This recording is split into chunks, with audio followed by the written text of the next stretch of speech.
Good morning sa inyong lahat.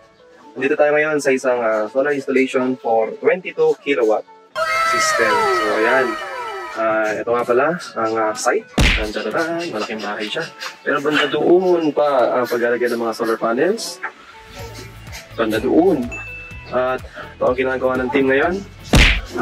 Diskarga. Ayan nga pala mga solar panels na yan. 44 pieces na 3 na 500 watts Vertex. One of the linya at PERC high-tech, latest technology para sa mga solar panels. Ang setup nito ay apat na 5.5 kilowatt hybrid off-grid system. So parang kagaya nung naging setup namin sa video namin sa Nueva Ecija, kung napanood nyo yun. Binubuo ito ng 3 pirasong 48 volts, 200Ah lithium iron phosphate. Ito po ay napakakulat na baterya. Service life ito ay nasa 10 to 15 years. At kung sa amin kayo kukuha nito, meron kayong warranty sa amin na 5 years. Ito po ay plug and play na. Kasalpak nyo na lang. Meron na kayong baterya, malaki-laking energy storage system. Kung mag-brownout ay meron kayong pagkukuhanan. Brownout sa gabi, yan. Baterya ang sasalo sa inyo. So sige, stay tuned tayo sa ating vlog ngayon. Okay, maraming salamat. Bye-bye. So ngayon, railings muna ang iakit namin. As usual, kung kayo sinusundan nyo ang vlog namin, ganoon naman lagi.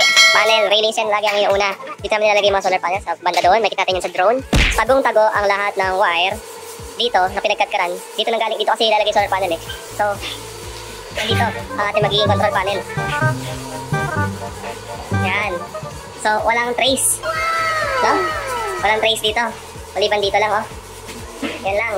Yan lang ang trace na naging katkaran ng wire. So, napakalinis kung tutusin. Dito namin nilalagay ang control panel. Ito yung panel board.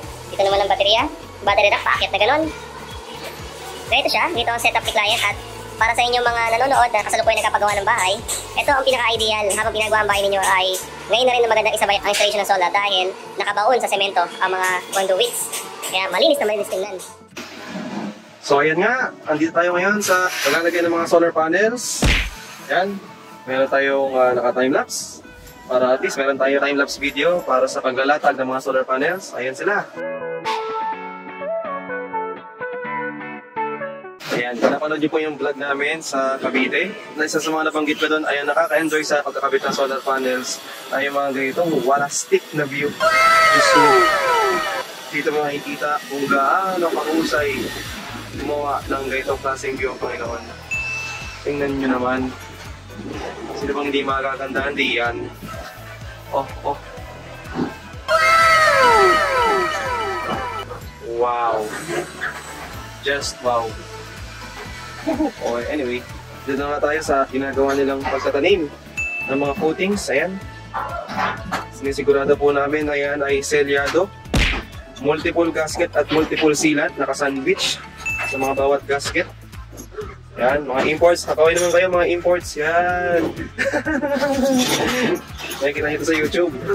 Search nyo lang, Helios Optimum. Ito ang arrangement namin dito dahil 44 pieces to. Ito ay binubuo ng 5 rows. So sa bawat rows ay merong 9 na panel, pwera yung dulo kasi 8 lang yan. Ang pagkaka-arrange namin ng mga solar panels dito or ang pagkaka-wiring configuration namin dito ay sa dalawang array ay naka 6S2P at sa dalawang array naman ay 5S2P.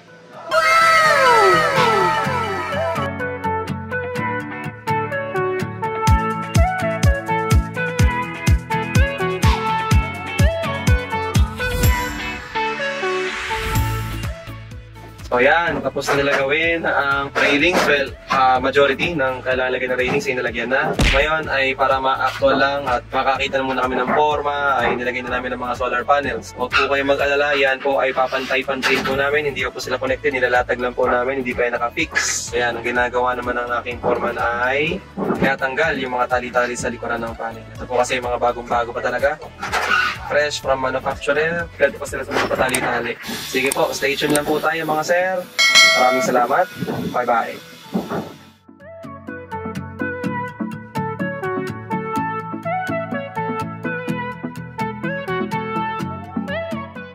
Yan, so ngayon ay palatag ng mga panels at kasalukuyan na nilang kinakabit.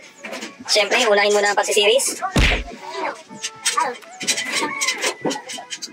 Unahin mo na ang mga pagkoconnect bago nila i-fix. Yan siya. So, yan. Tingnan nyo naman ang mga view. Grabe talaga. Masarap mabuhay pag ito mga makikita mo. Wow! Alright, stay tuned! Ayan, so that's all for today. Medyo hindi kinaya ng isang araw ang installation ngayon, pero expected naman yun given sa bad weather at saka sa size din ng system. Ito siya, ang na-accomplish naman namin ngayon ay meron na kami nakakadkad ng mga wire dahil sa naging pre-wiring namin noon. At yan, kita nyo naman, pantay na pantay ang aming kabit ng mga solar panel at nasunod naman ang mga series and parallel connections namin. Yan, okay? Tomorrow naman ulit. Stay tuned po mga ma'am and sir. Salamat po sa panonood ng video na ito. Bye-bye! Good day sa inyo lahat. Okay, nandito tayo ngayon ulit sa ating installation for day 2 sa ating 22 kilowatt installation. So, ayan. So, ayan. Ito pala ang control panel. Ang taas. Well, actually, ni-utilize lang talaga namin yung space ng e-room ni client. Kaya, mula dito sa flooring hanggang doon sa kisame ay 3 meters. So, pagkandaan naman ng ganito, ay madali nang mag-tap sa kanilang panel board. Madali nang i-integrate yung control panel ng solar sa kanilang panel board pag ganitong kalapit. At dyan na rin kasi lumabas yung mga wires natin from roofing, mga PV wires natin. Nakatuon pa yun sa semento kaya malinis na malinis. Yan. Dito naman namin nilalagay ang battery rack. Ang mga battery namin ay 3 piraso pero patayo. Ang taas-taas niyan. Mamaya, video natin. Pakita ko sa inyo. So, ayan, kita nyo lang sa mga protection system. Ito ay dinala na dito na pre-wired na. So, ito yan. Sa mga SPDs, OUBCs, ATS, MCBs, grounding, lahat ng yan. No? At saka, ang mga sukat na ginamit namin dito ay standard. Lalo dito sa aming battery. Yan, gumamit kami ng shunt. High ampere ang ginamit namin dyan para talaga sure na walang iinit. Dami, no? So, 4 na inverter ito. Ang nagkakaroon ng current sharing, nakaparallel sila. So, kung 5.5 kilowatt ang isa, the rest ay 22 kilowatt na. Yan sa mga accomplishment namin. Ngayong second day ay itong grounding namin. So, kung mapapansin niyo, ito ay nakabaon sa semento ang kanyang conduit.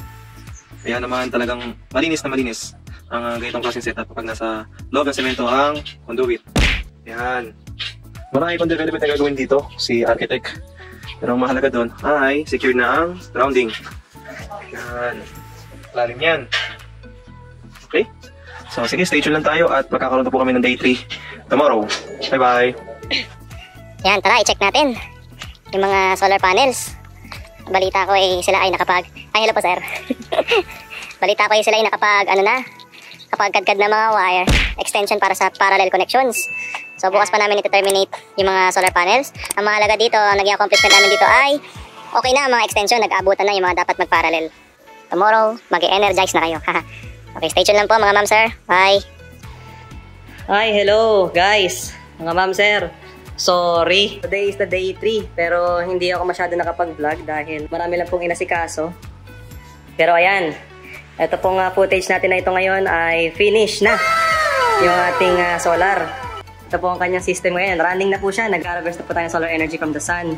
However, hindi lang po tayo nag-energize pa sa distribution dito sa sa household kasi tingnan niyo naman po ang kanilang mga mga linya pa ay baka po magkaroon po ng putukan dito. Kaya po, ang advice po namin sa client ay tawagin po kami kapag mag-energize na po ng distribution. Or, i-off lang po muna yung buong solar. So, ayan.